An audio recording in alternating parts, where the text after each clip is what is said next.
بہلول دانا اور ابو حنیفہ۔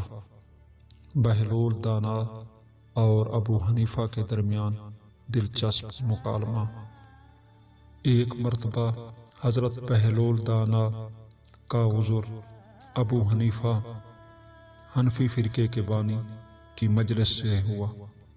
ابو حنیفہ درس و تدریس میں مصروف تھے اور کہہ رہے تھے کہ مجھے امام جعفر صادق کے 3 مسائل سے اختلاف ہے۔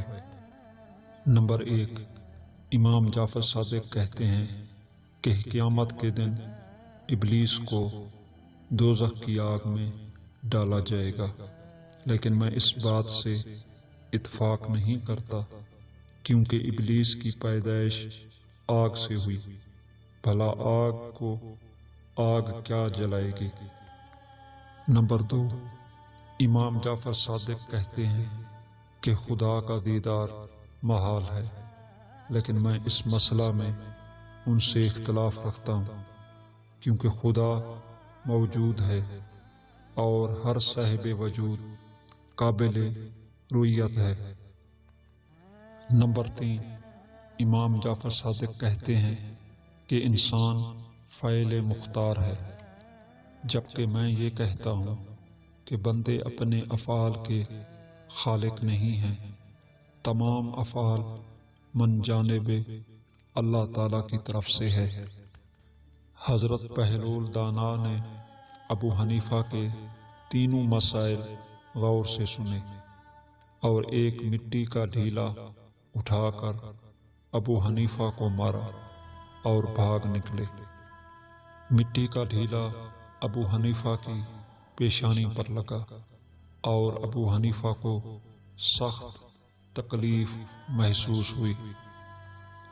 ابو حنیفہ اپنے شاگردوں کے ساتھ بہلول دانا کے پیچھے دوڑے اور اس تک پہنچ گئے اور اسے پکڑ کر خلیفہ کے دربار میں لے آئے۔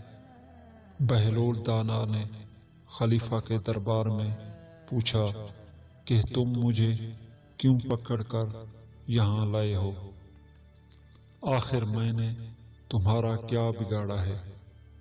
ابو حنیفہ نے خلیفہ سے کہا کہ اس نے مجھے مٹی کا ڈھیلا مارا ہے اور میں اس سے شدید درد محسوس کر رہا ہوں۔ بہلول دانا نے کہا اگر تو سچا ہے تو مجھے اپنا درد دکھا۔ ابو حنیفہ نے کہا نادان، درد بھی کوئی دیکھنے کی چیز ہے، بس ہے، لیکن میں دکھا نہیں سکتا۔ بہلول دانا نے کہا لیکن چند ثانیے قبل تو تم یہ کہہ رہے تھے کہ جب خدا موجود ہے تو دکھائی کیوں نہیں دے گا؟ ہر موجود قابل رؤیت ہوتا ہے، اب تمہیں بھی تو درد ہے، آخر تم اپنا درد مجھے کیوں نہیں دکھاتے؟ بہلول دانا نے خلیفہ سے کہا کہ آپ اس سے پوچھیں میں نے اسے کیا مارا ہے۔ ابو حنیفہ نے کہا جناب، اس نے مجھے مٹی کا ڈھیلا مارا ہے۔ بہلول دانا نے کہا ابو حنیفہ، یہ مٹی تجھے کیسے اذیت پہنچا سکتی ہے؟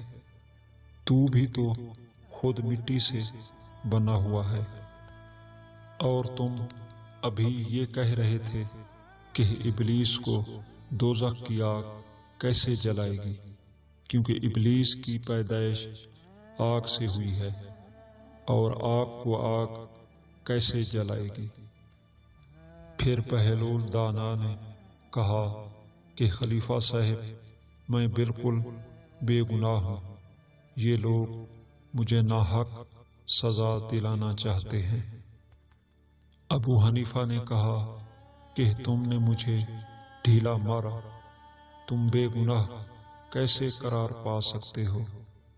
بہلول دانا نے کہا لیکن چند لمحے پہلے تو آپ اپنے حلقہ درس میں یہ کہہ رہے تھے کہ بندے از خود کچھ بھی نہیں کر سکتے، اس جہان میں جو کچھ بھی ہو رہا ہے وہ خدا کی طرف سے ہو رہا ہے، لہٰذا اب اگر تمہیں ڈھیلا لگا ہے تو ڈھیلا مارنے والا میں نہیں بلکہ خدا ہے۔ یہ سن کر ابو حنیفہ کو اپنی غلطی کا احساس ہوا اور سمجھ گیا کہ بہلول دانا کا اسے ایک ڈھیلے نے اس کے تینوں نظریات کو باطل کر دیا ہے۔ ہارون رشید بہلول دانا کی باتیں سن کر مسکرایا اور فریقین کو اپنے دربار سے جانے کی اجازت دی۔